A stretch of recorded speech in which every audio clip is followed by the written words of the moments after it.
जय हिंद साथियों आज के इस वीडियो का विषय है कि सबसे पहले तो मैं रेलवे संगठनों का जिन्होंने मांगे पेश की हैं, टर्म्स ऑफ प्रेफरेंस पेश किए हैं, उनको धन्यवाद करता हूं, क्योंकि उनकी वजह से ही जवान से जेएसओ तक की पे तथा पेंशन बढ़ जाती है। और मैं आपको आगे समझाऊंगा, क्योंकि जवान से जेएसओ तक टीओआर कमीशन के पास कब रखे जाएंगे, अभी तक रखे नहीं हैं। अगला विषय ये है कि भाई ये मैं आपको ऐसा नहीं है कि ये वीडियो जो मैं बना रहा हूँ किसी को नुकसान पहुँचाने के लिए या किसी को बुरा वो सोचने के लिए मजबूर करने के लिए नहीं पहुँचा रहा हूँ, वीडियो बना रहा हूँ। मैं तो सिर्फ जो है ये आवाज़ जो है सैनिकों की रख रहा हूँ, और ताकि उनकी आवाज़ ऊपर तक पहुँच जाए। मेरा इरादा ये नहीं है कि किसी की भावना को ठोस पहुँचे। तो मैं रेलवे संगठनों का धन्यवाद इसलिए कर रहा हूँ, मैं इसलिए कर रहा हूँ कि मैं हमारे आर्मी को उनका धन्यवाद इसलिए कर रहा हूँ कि वो अपनी मांग को जोर शोर से रख सकते हैं। वहाँ पर हमारे सैनिकों में, हमारे जेएसओ जवानों को ऐसा अनुशासन सिखाया गया है कि वो कभी भी जहाँ पर अपना सीनियर बैठा होगा वहाँ पर वो मुंह नहीं खोलता, बोलता नहीं है, भले वो वहाँ पर मीटिंग में वहीं पर बैठा हो। तो इसलिए, और ये जो रेलवे संगठन है ये अपनी मांगें अच्छे से जोर शोर से रखते हैं, और जब उनकी मांगें सुनी जाती हैं तो हमारा ऑटोमेटिक ही उसमें पे और पेंशन में फ़र्क पड़ जाता है। क्योंकि उसमें टर्म्स ऑफ रेफरेंस में रखा है, उन्होंने बताया है कि विशेषकर दो मंत्रालय हैं, रेलवे और डिफेंस। ये शिव गोपाल मिश्रा जी, ये जो हैं शिव गोपाल मिश्रा जी, इन्होंने बोला है क्लियर स्पष्ट उसमें कि ये जो टर्म्स ऑफ रेफरेंस है ये विशेषकर दो मंत्रालयों को प्रभावित करते हैं, जो कि मेन मंत्रालय हैं, जिसमें है डिफेंस और रेलवे। तो ये मैं आपको आगे चलो कर मीडियम बात करेंगे। अब हमारे जवान से जेएसओ तक के जो टीओआर हैं, जो इस इंडियन एक्स सर्विसमैन मूवमेंट के अंदर हैं, और साहब लोग दिखाते रहते हैं कई बार मीडिया में कि देखो ये हमने रखे हुए हैं उनके लिए, ये पॉइंट भी रखा हुआ है, ये पॉइंट भी। तो अभी जो है वो अभी सही मौका है उनको वहाँ पर रखने का, क्योंकि अभी हमारे प्रधानमंत्री जी भी खुश हैं, उनको भी बोलता है क्योंकि आप उनको भी अभी जो पता लग गया है कि मध्य वर्ग की क्या अहमियत है। अभी वो मध्य वर्ग को खुश करने के लिए उनको वो तत्पर हैं। तो अभी जो अच्छा टाइम है कि अपनी भी मांगे ले जाके वहाँ पर रखी जाएं, तो सुनी जाएंगे कि हम भी तो मध्य वर्ग में सब आ जाते हैं, ठीक है ही नहीं। तो दूसरा है कि 1 से 6 तक इस के अंदर जो मांगे रखी हैं उसमें रखा है 1 से 6 तक पे लेवल को मर्ज करने से पे और पेंशन कितनी बढ़ेगी वो मैं आपको समझाऊंगा। तो इसलिए मैं रेलवे का धन्यवाद देता हूं कि उससे हमारे जवानों के भी जेएसओ की पेंशन बढ़ेगी और उसमें पे भी बढ़ेगी। अच्छा, पे बढ़ेगी तो जरूरी बात है, हमारी ओआरओपी में पेंशन ऑटोमेटिक बढ़ जाएगी। तो अगर आप इस वीडियो में नए बने हैं, आज पहली बार देख रहे हैं, तो आप इसको सब्सक्राइब कर लीजिए, लाइक कर दीजिए और शेयर कर दीजिए ज़्यादा से ज़्यादा, ताकि अपनी आवाज़ दूर तक पहुंच सके। साथियों, मैं तो सिर्फ आपकी आवाज़ दूर तक पहुंचा सकता हूं वीडियो के माध्यम से। बहुत से साथी मेरे पास जो है कमेंट करते हैं कि सर ऑनरी रैंक का क्या हुआ, सर ये जो टर्म्स ऑफ एंगेजमेंट था हवलदार 20 से 24 तक क्या हुआ, एक्स ग्रुप का क्या। तो साथियों मैं आपको बता देता हूँ, मैं तो वहाँ से सर्विस से रिटायर होने के बाद में 34 साल करके रिटायर हुआ था 2013 में, और तब से लेकर के अभी तक मैं पढ़ा ही रहा हूँ। मैं गवर्नमेंट में लग गया था आते ही लेक्चरर, तो मैं तो अभी पढ़ा रहा हूँ। मेरे पास तो मैं तो ना कहीं नहीं जाता हूँ, मैं ना मिनिस्ट्री ऑफ डिफेंस में जाता हूँ, क्योंकि वहाँ मेरे को पूछेगा भी कौन, मैं आपकी तरह हूँ। मैं तो साहब आपकी आवाज़ को किसी प्रकार से वहाँ तक पहुँचाने के लिए काम कर रहा हूँ, और मैं सिर्फ एक वीडियो बनाता हूँ। मैं कोई ज़्यादा इसमें वो नहीं करता हूँ। मैं सिर्फ आने के बाद में, ये मेरा वो है कि मैं आने के बाद में अपने बैठ जाता हूँ और आप लोगों की आवाज़ को ऊपर तक पहुँचाता रहता हूँ वीडियो के माध्यम से। तो आप लोग का हाथ में है, आप लोग जो है इसको सब्सक्राइब करके लाइक करके शेयर कर दीजिए। आप लोग जो मेरे पास कमेंट करते हैं वो हर 2-3 दिन के बाद में मैं वीडियो के माध्यम से सबको बता देता हूँ। अभी मेरे पास आज भी बहुत कमेंट्स आए हैं, तो वो भी मैं तो कल परसों वीडियो बना कर सबको बता दूंगा। तो साथियों ये है, मैं तो इतना करता हूँ। तो आगे जो है ये मेरा इन संगठनों से अनुरोध है कि जो हमारे जेएसओ जवानों की मांगे हैं, जो उनके टीओआर हैं, वो उनको आगे रखें। तो साथियों अब देखते हैं इस वीडियो में, आप सब्सक्राइब कर लीजिए, लाइक कर दीजिए, शेयर कर दीजिए। ये हैं शिव गोपाल मिश्रा जी, जिन्होंने अपनी मांगों को बहुत ही ज़ोर शोर से मीटिंग के अंदर रखा हुआ था। वहाँ पर जो मीटिंग हुई थी अभी तो सरकार के बीच में, और उसमें तो उससे मांगों से हमारे को क्या फ़ायदा होगा वो मैं आपको आगे इसमें बताऊंगा। और ये बोलते हैं कि हम इन मांगों को मनवा करके रहेंगे। इनका भाषण मैं सुना हूँ, उन्होंने बोला है कि आप लोग संगठित रहो, रेलवे कर्मचारियों को बोला है, और बोलता है वो हमारा काम है आपकी एक एक मांग को सरकार से मनवाना, और सरकार को मानना भी पड़ता है, सरकार को मानना भी पड़ता है। तो साथियों आगे देखता हूँ, तो ये है वे 8वें वेतन आयोग शिव गोपाल मिश्रा जी। मैं भाषण देते हुए सुना उनको, और उन्होंने अपने कर्मचारियों को बोला है कि आप लोग जो संगठित होकर के आपकी मांगों को मैं हर हालत में सारी मांगें मनवाऊंगा वहाँ पर जाकर पे कमीशन से। अब जो है साथियों ये है एक मेन मांग 8th पे कमीशन। साथियों ये वीडियो में जो है हिंदी और इंग्लिश दोनों में बताऊंगा, क्योंकि जब मैं खाली इंग्लिश में बोल के जाता हूँ तो बहुत से साथियों का कमेंट आता है कि सर आप तो इंग्लिश में बोल के चले गए, हमारे को तो कुछ पल्ले नहीं पड़ा। और जब मैं हिंदी में बोलता हूँ तो बहुत से साथी ऐसे भी हैं जो सिर्फ इंग्लिश ही जानते हैं। तो इसको मैं हिंदी और इंग्लिश में दोनों में अभी आज से दोनों में लिख करके आपको मैं समझाऊंगा और लिख के बताऊंगा दोनों भाषाओं में। तो साथियों 8th पे commission central government merge pay scale for level 1 to 6 employees here what the new proposal says. नया प्रपोजल क्या कहता है भाई, जो गवर्नमेंट के सेंट्रल गवर्नमेंट जो है 1 से 6 के जो लेवल हैं वो मर्ज कर रही है।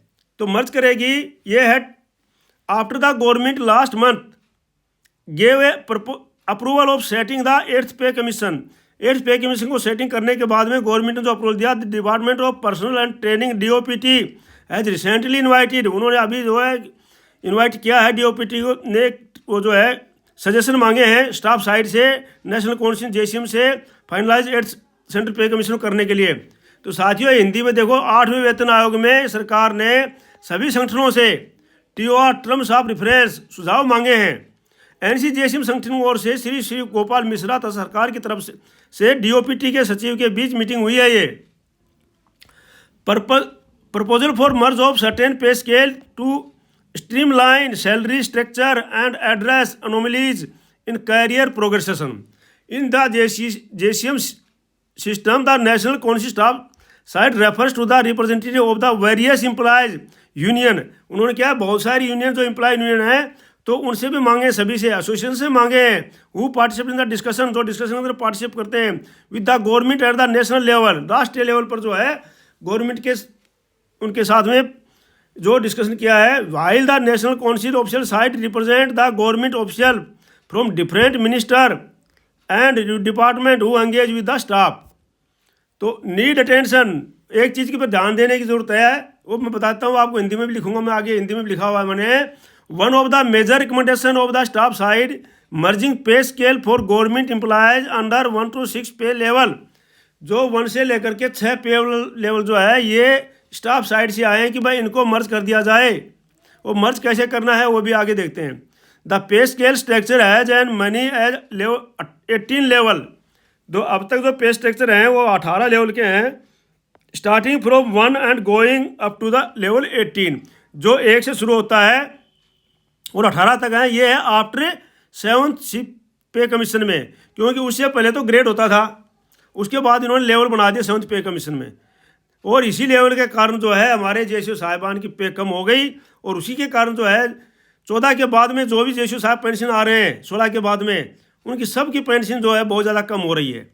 16 से पहले वाले सूबेदार साहब जो 32,526 समथिंग ले रहे हैं वाई ग्रुप, और अभी जो 16 उसके बाद में जो आए हैं उनकी पेंशन बहुत कम थी। और अभी जो एक किया गया है ORP 3 में तो 31,500 आ रही है मैक्सिमम मिनिमम को लगा करके, और जो रिटायर आए तो उनकी तो बहुत ही कम थी, ठीक है नहीं।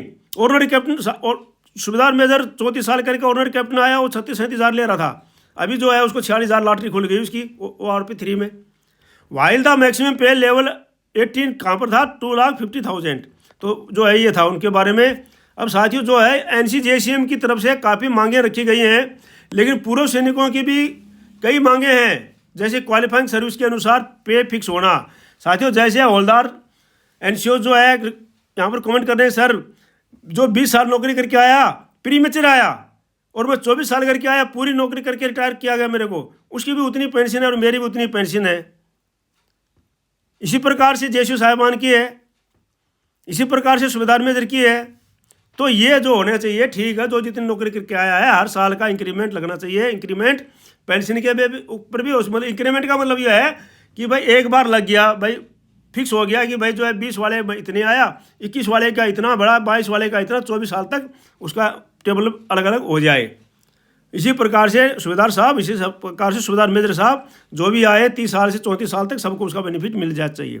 जो 28 साल में आया तो 28 साल के बराबर, 34 कर गया 34 के बराबर लागू करना चाहिए, चाहे सर्विस के दौरान मिले। और दूसरी है कि पॉइंट जो है उसमें है सभी ऑनरी रैंक, चाहे वो सूबेदार है, सूबेदार मेजर साहब है, चाहे या हवलदार है, चाहे लेफ्टिनेंट है या कैप्टन है, सभी जिनको चाहे पहले मिल गई चाहे बाद में मिल गई, अब मान वो ऑर्डिनरी सबके को पेंशन मिलनी चाहिए। अब एक जो है जेसीओ साहिबान है या एनसीओ साहिबान है, मान लो 26 जनवरी को उसको ऑर्डिनरी रैंक मिल गया, और एक था उसको जुलाई में 31 दिसंबर को रिटायर हो गया, उसको भी 26 जनवरी को मिल गया। सिर्फ 26 दिन का अंतर है, 26 दिन का अंतर है। 4 दिन के बाद में वो भी रिटायर हो जाएगा, 5 दिन के बाद में, तो 5 दिन में तो 26 दिन जो 31 दिसंबर को रिटायर हुआ उसको मिलना चाहिए। 31 जुलाई को रिटायर हो गया जेसीओ साहिबान, 15 अगस्त को उसकी ऑनरी आ गई, उसको नहीं मिली। 15 अगस्त को जो ऑनरी आई और 31 अगस्त को रिटायर हो गया, उसको पेंशन मिल गई 15 दिन के अंदर अंदर ही। तो ये पॉइंट जो है मैक्स पॉइंट है और ये उसमें रखा हुआ है, उन्होंने वो भी होना चाहिए। एक्स ग्रुप 2016 से पहले तथा बाद वालों की पेंशन का मामला है, ये तो हो जाएगा, ये तो अभी उन्होंने बताया था उसमें। अच्छा, पूर्व सैनिकों की इन मांगों को टीओआर में शामिल क्यों नहीं किया जा रहा है? अब जो हमारे एक्स-सर्विसमैन इंडियन एक्स-सर्विसमैन मूवमेंट में ये मांगे हैं, ये पत्र मैं आपको दिखाऊंगा अभी। तो ये जो अभी ये पत्र जो पहले दिखा रहे थे, मीडिया में भी दिखा रहे थे, टीवी में भी दिखा रहे थे, सब जगह दिखा रहे थे, जो संगठन के सदस्य, जो अध्यक्ष, जो महोदय, जेसीओ साहिबान, ऑफिसर साहिबान थे, तो उनसे मेरा अनुरोध है कि अभी ये जो पत्र जो है ये ले जा करके वहाँ पर क्यों नहीं दे रहे कि भाई हमारी मेन मांगे ये हैं, ये मांगे मैं आपको समझा दूंगा, तो ये क्यों नहीं रख रहे उनको? इंडियन एक्स सर्विसमैन मूवमेंट के मांग पत्र में रखी उनको टीओआर में शामिल करवाया जाए किसी भी प्रकार से। अब ये मांगे हैं, ये रखा हुआ है, देखो ये 23 नवंबर को ये रखी गई थी मांगे, और ये टीवी में भी दिखाई गई थी, मीडिया में भी आई थी, मैंने भी देखी थी ये, और ये नेट के ऊपर भी डाला गया था। तो ये अभी मांग वहाँ पर क्यों नहीं पहुँच रही? यह है, you are all aware that Indian ex serviceman movement ISM हैज बीन spreading the movements for the welfare and justice for the veterans since the 27th April 2008 से काम कर रही है। Today we have presence in all the states of the union territories of the our country and our ESM visiting। तो ये जो है पूरे देश के अंदर काम कर रहे हैं। Living the some of the foreign countries को, फॉरेन कंट्री में भी रह रहे हैं, जैसे UK और USA में, कनाडा में। All issue of concern are being strongly extensively take up with the government of India and various state government और इंडिया के पास रखे जाते हैं। Major achievement being came at 7 November 2005। बोलते हैं कि इसका जो है मेजर अचीवमेंट हमको जो उस मिला, जो गवर्नमेंट ने OROP लागू कर दी। बिल्कुल अच्छी बात है, आप लोग बधाई के पात्र हैं, गवर्नमेंट से OROP लागू करवा दी, लेकिन non implements of full OROP। अब जो मांग रखी हुई है, ये मांगों भी आप हमसे, हमारा आपसे अनुरोध है इस वीडियो के माध्यम से, और पूर्व सैनिकों को, सभी भाइयों को मैं बोलता हूं कि इन वीडियो को आप वहां तक पहुंचाओ किसी भी प्रकार से, क्योंकि आपसे जुड़े होंगे, संगठनों में होंगे, आप उनको पहुंचाओ कि भाई जो है अभी समय है, अभी जो है लोहा गर्म है। अभी हमारे प्रधानमंत्री जी भी मध्य वर्ग से बहुत खुश हैं, क्योंकि मध्य वर्ग का शक्ति को उन्होंने पहचान लिया है, अहमियत को उन्होंने पहचान लिया है। मध्यम वर्ग को जो उन्होंने अभी उसके अंदर काफ़ी छूट दी थी, 12 लाख तक टैक्स को माफ़ करके, तो मध्यम वर्ग ने देखो दिल्ली में उनको सत्ता में ला के बैठा दिया। तो अभी लोहा गर्म है, गर्म लोहे पर चोट मारने से ज़रूर बनता है, बाद में कोई कुछ नहीं होगा। अभी हमारा इन सभी जो भी इस संगठन में हैं, जो चाहे जनरल साहब हो, चाहे हमारे जेसीओ साहिबान हो, चाहे कोई भी हो, उन सबको मैं से अनुरोध करता हूँ कि अपने अंदरूनी मतभेदों को भुला करके आप इन मांगों को रखिए, इन मांगों को वहाँ पर रखिए। उसके बाद आप हमारे से जो भी कहेंगे, हम आपके लिए तत्पर रहेंगे। भाई आप जो है अभी किसी भी कलेक्शन के लिए कहेंगे भाई ठीक है भेजो, हम भेजेंगे, क्योंकि हमको पता है कोई संगठन चलाने के लिए बिना पैसे से कोई चाय भी नहीं पिलाता है, ये हमको पता है। तो आप जो भी कहेंगे हम करेंगे, लेकिन ये हमारी मांगे तो जो है, सारी मांगे जो हैं, ये देखो क्या क्या मांगे हैं। Reduction in the pension of JCO OR instead of the notional maximum scale. जो जेसीओ जोआर की जो मैक्सिमम स्केल थी 70% दी जाती थी, वो तीनों ग्रुप की, तीनों आर्मी एयरफोर्स नेवी की, वो मांगनी चाहिए। Government of India has implemented pension to the calculated average of minimum and, हाँ मैं ये एवरेज जो है ये कर रहे हैं ORP में, ये नहीं होना चाहिए। मतलब सबसे कम वाले की ले ली और सबसे ऊपर वाले की ले ली, अब वो तो कम ही आएगा। तो जो उस साल में जो सबसे ऊपर जो सबसे हाई आया है उतनी सबको कर दो इक्वल। तो ORP तो कम माना तभी होगा ना कि वे मान लो एक की जो है एक जेसीओ सूबेदार साहब है, वो उस साल में रिटायर हुआ है 32,500-600 पे, तो उसकी उतनी सभी को कर दो, नीचे वालों की सबकी ORP हो गई। अब आप करोगे कि एक हुआ है 30 साल में वो मिनिमम में, वो बाद में बड़ा होगा, और एक हुआ है जल्दी, और दोनों की करके 2 से भाग दिया तो वो तो कहाँ ORP हुए, तो किसी की कुछ हो जाएगी उससे, ठीक है नहीं। तो इसलिए ये मांग सही है, ये भी पहुंचा। दूसरा है non grant honorary rank pension to JCO ordinary lieutenant and ordinary captain granted honorary rank after retirement. ये जेसीओज, कोई भी जेसीओ पेंशन टू जेसीओ, कोई भी जेसीओ हो, चाहे तो वो सूबेदार साहब हो, चाहे सूबेदार मेजर साहब हो, या हवलदार हो, या लेफ्टिनेंट हो, या कैप्टन हो, सभी को जो है ऑर्डनरी रैंक जो बाद में मिलती है रिटायरमेंट के बाद में, उनको पेंशन मिलनी चाहिए। तो ये पॉइंट जो ये जाकर की सारी मांगे आप लोग से अनुरोध है कि आप लोग रखिए वहाँ पर ले जा करके, और साथियों से अनुरोध है कि आप ज़्यादा इनको वहाँ तक पहुँचाइए इस वीडियो को, ताकि वो सुने और वो रखें। मैं कोई गलत किसी को गाली नहीं दे रहा हूँ, ना किसी की मैं बुराई कर रहा हूँ, मैं सिर्फ अपनी मांगे अपने जवानों जेसीओ की मांगे रख रहा हूँ, ठीक है ना साथियों। मैं कहीं नहीं जा सकता हूँ, मैं तो पढ़ाता हूँ, आपको पता है। मैं अभी 4 बजे आकर के मुश्किल से एक वीडियो बना पाता हूँ, तो लेकिन क्या है, मैं आपकी आवाज़ ऊपर तक पहुँचाने का प्रयास करता हूँ। Non implementation of increase in old age pension start, हाँ ये मांग तो अभी रखने की जरूरत नहीं है, ये मांग तो पहले ही जो है उन्होंने रख दी है, ये मांग NCJC में रख दी है, और वो मांगे मनवा के रहेंगे। और ये मांग तो आपकी मनी जाएगी 65 साल में 5%, 70 साल में 10%, 75 में 15% और 80 में 20%, और उसके बाद तो पहले जो मिल रही है वो मिलेगी। तो ये तो आज लागू हो जाएगा, आप समझ लो इस पे कमीशन में, क्योंकि इसके लिए रिपोर्ट जो है संसदीय समिति भी दे चुकी है, और इसके लिए शिव गोपाल मिश्रा ने रख दी है, तो उनकी मांगे तो माननी पड़ेंगी। तो इस मांग को तो चाहे कट कर दो, बाकी मांगे जो रख दो। Family pension to be equal ESM pension not reduction the, हाँ ये मांग बिल्कुल सही है कि भाई जो फैमिली पेंशन है वो जो है बिल्कुल ESM के बराबर मिलने चाहिए, रिडक्शन नहीं होना चाहिए, ठीक है नहीं। Non grant of receiving pension as the judgement of AFT के अनुसार जो भी है, जो भी उनका है वो मांगे आपकी हैं। तो आप लोग से अनुरोध है कि आप जो है अगर ये वीडियो सुन रहे हैं, कोई ना कोई सदस्य तो सुन ही रहा होगा, ज़रूरी बात है, तो इन मांगों को ले जाकर रखवाओ, ताकि हम लोग आपका सम्मान करेंगे। नहीं अभी नहीं रखोगे, बाद में फिर बोलेंगे ये नहीं मिला, ये नहीं मिला, ये नहीं मिला, पे कमीशन आने और होने के बाद में फिर 10 साल तक कोई नहीं पूछेगा। आगे जो है ये मैंने ऐसे डाल दिया हूँ, मैं पहले वीडियो बना चुका हूँ, समझा चुका हूँ सारी, तो मैं आपका इसमें समय बर्बाद नहीं करूँगा। ये आप जिस साहिबान को पढ़ना होगा तो पढ़ लेना, ठीक है ना। जिसने नहीं पढ़ा है, पहले वीडियो नहीं देखी है, जिसके पास नहीं पहुँचा है, जो नए उसमें जुड़े होंगे तो वो पढ़ सकते हैं। ये मांग जो थी ये NCJC ने रखी हुई है वहाँ पर, ठीक है ना। ये मांगे हैं सारी, इनका हिंदी में मैं मोटा मोटा समझा देता हूँ, ज़्यादा इंग्लिश वाला मैं पढ़ूंगा तो बहुत टाइम लग जाएगा। देखो पहला है डेटा मॉडल गणना आदि के साथ न्यूनतम वेतन और फिटमेंट फैक्टर, ये तो मिलेगा, वो जो अपने आप मनवा लेंगे, वो जो उनको मिलेगा हमको मिल जाएगा, इसके लिए हमको ज़्यादा परेशान होने की जरूरत नहीं है। वेतन संरचना वेतनमान में मौजूदा वेतनमान वेतन वृद्धि दर का विलय शामिल करना, ये विलय मैंने बता दिया 1 से 6, वो मैं आगे समझाऊंगा किस प्रकार से हमारा फायदा होगा, इसलिए मैं उनको धन्यवाद कर रहा हूँ। अंतरिम राहत और DA ये भी अपने को फायदा हो जाएगा, क्योंकि अंतरिम राहत में हम उनको वो लेके रहेंगे, हमको भी मिलेगी उनके साथ में। DA जो है मर्ज करवा के रहेंगे, वो हमको मिल जाएगी, इसलिए मैं उनको धन्यवाद कर रहा हूँ। कोई नाराज मत होना फौजी भाई। विभिन्न भत्तों में संशोधन तथा पूर्ण औचित्य के साथ किसी नए भत्ते की मांग वो करवाएंगे, कर लेंगे। स्नातकोत्तर तक बच्चों के लिए शिक्षा के उन्होंने छात्रावास में दे दिया है, अपने को मिल जाएगा। नए अग्रिमों की शुरुआत तथा समाप्त किए गए अग्रिमों की बहाली, उसकी जो है प्रमोशन पॉलिसी MACP का स्कीम जो है वो उन्होंने दिया है, तो अपने को उसमें पहले उसमें होती है। पुरानी पेंशन से अपना कोई संबंध नहीं है। 12 साल वाला जो है ये उनको मिलेगा, अपने को मिल जाएगा, फायदा है इसमें। और CGHS तो उनको होती है, अपने पास तो होती है अपने।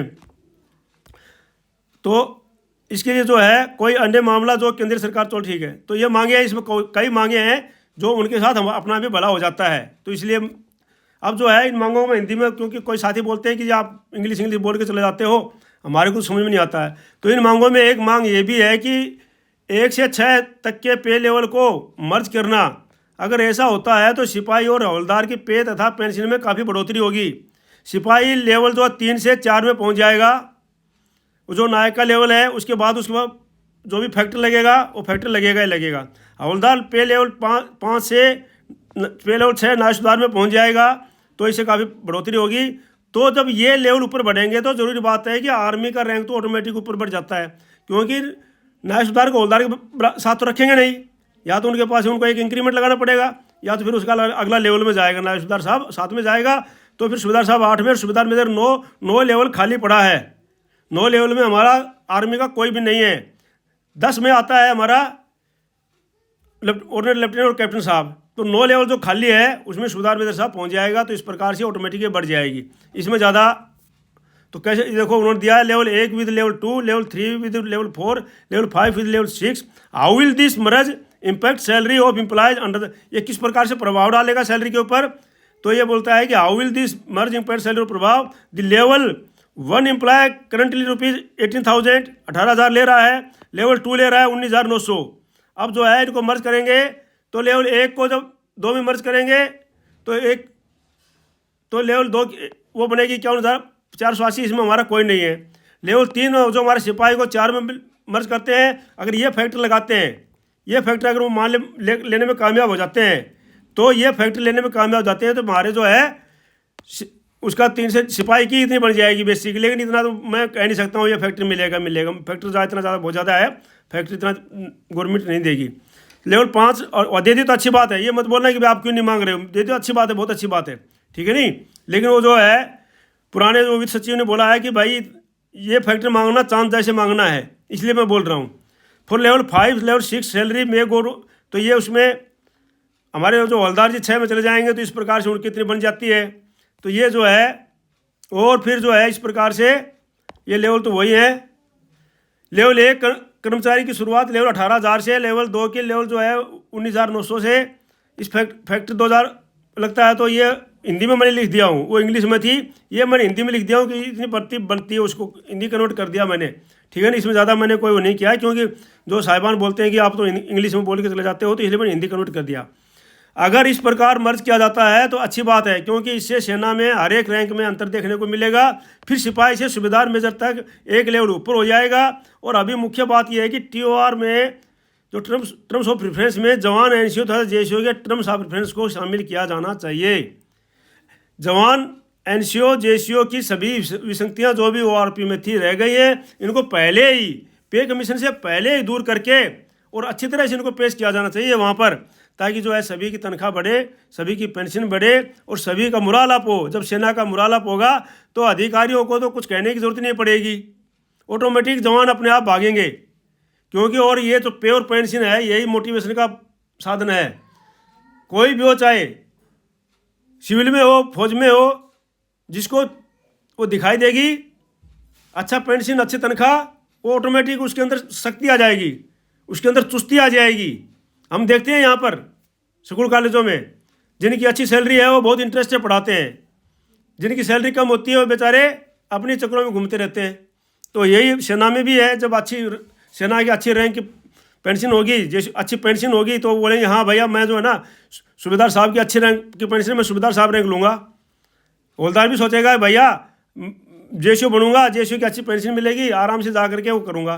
जब JCO में NCO में कोई अंतर ही नहीं होगा तो बोलेंगे किस लिए धक्के खाने हैं फौज में, अब चलते हैं, NCO की पेंशन तो पक गई, इतनी हवलदार में मिलेगी, इतनी JCO में मिलेगी, तो चलते हैं अभी घर में जाके DSC में जाएंगे या कुछ करेंगे, अपना दूसरी गवर्नमेंट नौकरी ढूंढेंगे। तो उससे क्या है, सेना के मुराल पर इफेक्ट पड़ता है। रैंक जो अंग्रेज बहुत दिमाग वाले थे जिन्होंने इस प्रकार से रैंक बनाए हुए हैं, सिपाही, नायक, हवलदार, इतने रैंक सेना में दिए गए, कहीं पर भी नहीं है, इतने रैंक कहीं पर भी नहीं है। किस लिए दिए गए कि रैंकों को एक रैंक से दूसरे रैंक में उसको मोटिवेशन मिलता है।